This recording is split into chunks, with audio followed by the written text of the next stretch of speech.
nous sommes de retour sur Direct Investisseur. On retrouve en duplex Eric Seban, trader et coach chez Perceval Finance Conseil. Bonjour Eric. Bonjour Lucie. Alors, on va parler du CAC 40, comme évidemment tout le temps avec vous, tous les jours, quand vous intervenez sur TV Finance. Vous nous donnez votre stratégie. Alors, hier, on a eu finalement des séances en ordre dispersé sur les indices européens avant cette réunion de la Fed. Et ce matin, eh bien, on voit que, alors que les marchés américains ont vraiment terminé en nette hausse, eh bien, le CAC, par exemple, lui, est plutôt en retrait. Comment est-ce que vous expliquez cette prudence? On part de l'hésitation, Hum. principalement. Hier, on a eu quand même de beaux mouvements intraday, même s'il n'y avait pas une tendance marquée, ce qui est logique en attendant la Fed. Bon, ça, tout le monde s'y attendait, donc peu d'initiatives.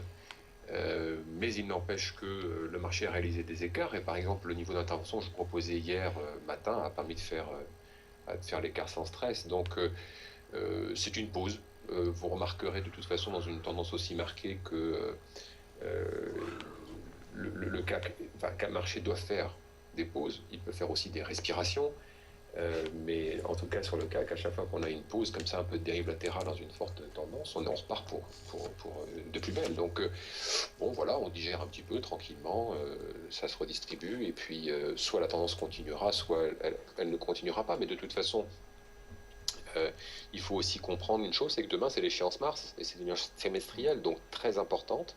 Il y a depuis quelques jours, et il y aura jusqu'à demain, des fortes considérations techniques sur le marché. Ça peut amener aussi un peu de volatilité. Donc il faut savoir rester prudent et à l'approche des trimestriels, bien connaître son boulot pour pouvoir intervenir sur le marché, parce que les contraintes techniques vont l'emporter sur tout ce qui est fondamental. Donc il faut avoir des repères. Et Alors, quels sont vos repères justement? Par exemple, en tout cas pour aujourd'hui. toujours les mêmes, toujours les mêmes. Rappelez-les-nous. Alors, sens prioritaire d'intervention, donc achat, donc pas de vente à découvert sans achat de call, donc de protection. Je reste donc acheteur sur des replis et je le serai jusqu'à 4660. C'est loin, hein, 4660. Entre 4660 et 4560, je vais travailler dans les deux sens. Achat, revente, vente, rachat. Et je passerai vendeur court moyen terme en cassure de 4560. Donc ça, c'est pour le scénario général, c'est la tendance court moyen terme plus proche. Pour de l'intraday, ça va être 4830, 20 que je vais surveiller attentivement, qui est mon repère le plus proche, parce que c'est le niveau que je considère comme important. C'est en effet un objectif potentiel de respiration du marché compte tenu de l'amplitude de la hausse. Donc tant que le marché reste au-dessus de ce niveau-là, le CAC garde toutes ses chances de poursuivre sa tendance haussière. Et d'ailleurs, vous le voyez clairement, hein, le CAC, depuis plusieurs jours et semaines, ne montre absolument aucune faiblesse. Même cette respiration jusqu'à 4830-20 n'a pas lieu, puisque le niveau n'a même pas été approché. Donc, si vous voulez, en fait, les chances de voir un retracement important sont extrêmement faibles. On est dans une situation où le marché ne rencontre pratiquement plus aucune résistance. Il fait comme en ce moment et comme il l'a fait précédemment, des petites pauses et puis ça repart de plus belle. Donc dans un contexte comme celui-ci, la seule façon de pouvoir travailler avec le maximum de probabilité, c'est de rester dans le sens de la tendance. Donc, pas, même si c'est tentant, je le sais, c'est toujours comme ça démange. Ne pas vendre à découvert sans avoir de protection. Je vous parlais d'achat de call tout à l'heure. Bon, ben voilà, c'est une façon de le faire, encore que il faut savoir le faire. Et le plus simple reste encore d'accompagner la tendance court moyen terme. Donc il faut attendre des retracements. Je sais que c'est pas facile parce que parfois les retracements n'ont pas lieu, donc on peut trépigner, céder à l'impatience. Mais bon, un trader, c'est quelqu'un qui est opportuniste et patient, discipliné. Donc il faut garder ses repères, le plan et s'y tenir. Et puis si on fait rien dans la journée, on fait rien. C'est pas grave. Ce matin, par exemple, pour le trade du jour, comme on proposait aux abonnés hier, le niveau de 5015, ça a marché hier. Pour aujourd'hui, c'est râpé. Et voilà, on n'a pas réussi à venir chercher ce niveau en repli ce matin. Eric, vous parliez du niveau de 4830. Ça correspond à quoi graphiquement? C'est un niveau de respiration de marché compte tenu de la hausse. Ça peut être, si vous voulez, un niveau que l'on peut prendre en considération comme étant un stop intraday proche. Bon, moi, je ne suis pas friand des niveaux de stop intraday proche. Alors vous allez me dire, mais attendez, ça fait 200 points, c'est pas proche. Bon, oui, c'est vrai, sur le papier, c'est pas proche. Mais graphiquement, on ne peut pas on ne peut pas le rapprocher. La hausse a été tellement importante que forcément les niveaux de retournement, ou en tout cas de neutralisation, c'est un niveau de warning, si vous voulez, intraday, sur lequel le marché va décider soit de retracer plus significativement ou de rebondir. Graphiquement, ça correspond à quoi? Ça correspond globalement à un niveau de repli sur lequel on a marqué une petite pause. Il y a une nouvelle extension, on est revenu valider ce niveau. C'est difficile d'expliquer comme ça simplement sans vous démontrer avec un graphique pourquoi. Mais je pense que de toute façon, c'est assez visible pour tout le monde. 4850-60, tout le monde va le voir. Petite marge, 4830. C'est à partir de là que les choses peuvent commencer à se dégrader. Ok. Donc, on garde ce niveau et tant qu'on est au-dessus, finalement, eh bien, on garde cette tendance haussière et puis on achète sur repli. C'est votre stratégie. On garde le maximum de chances de rebondir et de poursuivre la hausse. Ça n'est pas une remise en question de la tendance haussière. La remise en question de la tendance haussière, donc pour passer baissier, pour vendre à découvert en sens prioritaire intraday, c'est la hausse de 4560. Il n'y a rien avant. Très bien. Alors, on va peut-être passer à l'euro-dollar. On a vu qu'il y a eu énormément de volatilité à la moment de l'annonce de Janet Yellen, puisqu'on est passé, on a quasiment pris 400 pips en ligne droite en l'espace de 2 heures. On est allé voir un plus haut à 1,1040. Et depuis, on rebaisse sur l'euro-dollar. On est actuellement sous les 1,07. Donc, quel est votre sentiment sur l'euro-dollar et quelle est votre stratégie ?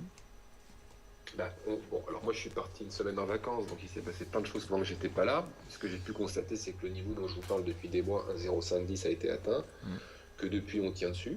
Donc c'est un niveau, c'était un objectif majeur.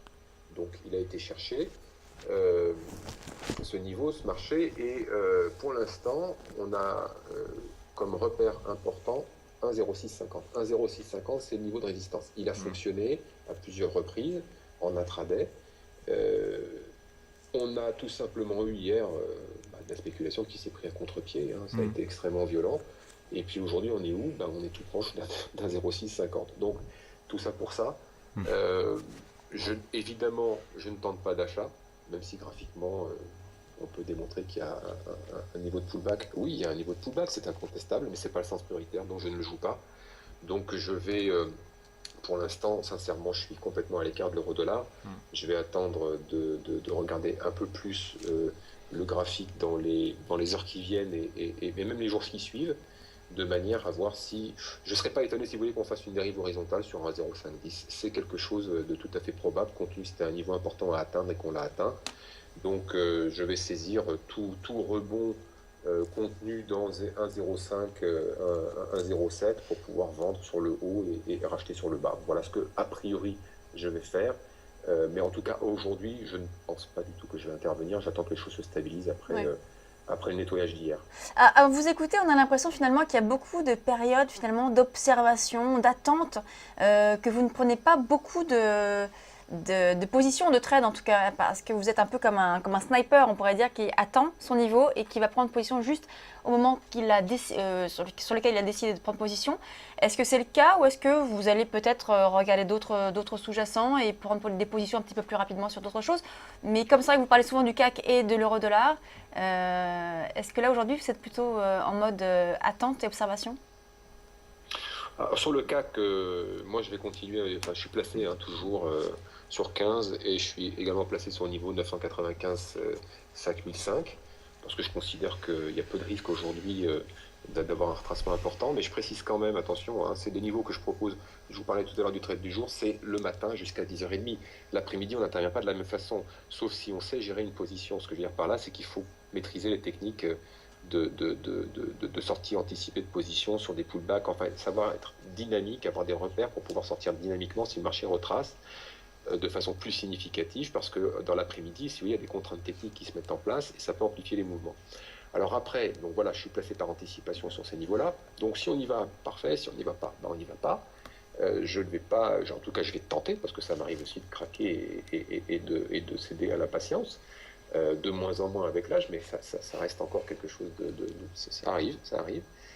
Après, oui, en effet, j'ai plus une attitude d'opportuniste. J'attends que les choses se présentent avec le maximum de... Je définis un plan dans lequel je vais avoir le maximum de probabilité. Et je ne vais pas, excusez-moi l'expression, pisser contre le vent. Donc je tente d'attendre que le marché vienne chercher ses niveaux. Quand je dis je tente, parce que c'est de la lutte, hein. Parfois le marché est très lent, c'est très compliqué. Mais maintenant, faire des allers-retours très rapidement sur le marché, moi, quand il n'y a pas de volatilité, j'y arrive pas. Je ne suis pas quelqu'un À partir du moment où je me mets en mode je scalpe, il faut que ça aille vite. Sinon, je n'ai pas la patience et je sors. Donc, c'est pas quelque chose que j'affectionne.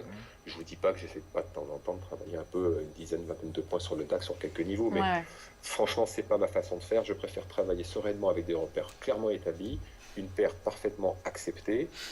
J'ai confiance dans les niveaux de prix parce que de toute façon, c'est priorité au niveau de prix. Si le marché veut prendre un peu de vitesse, un peu d'amplitude, à ce moment-là, c'est adapté pour des signaux techniques. Et là, je vais être beaucoup plus dynamique, notamment dans les fins d'après-midi, quand justement les considérations techniques dont je vous parlais prennent le dessus.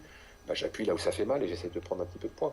Merci Éric Seban, trader et coach chez Perceval Finance Conseil. Merci beaucoup. Bonne journée. On marque une pause et on se retrouve dans quelques instants.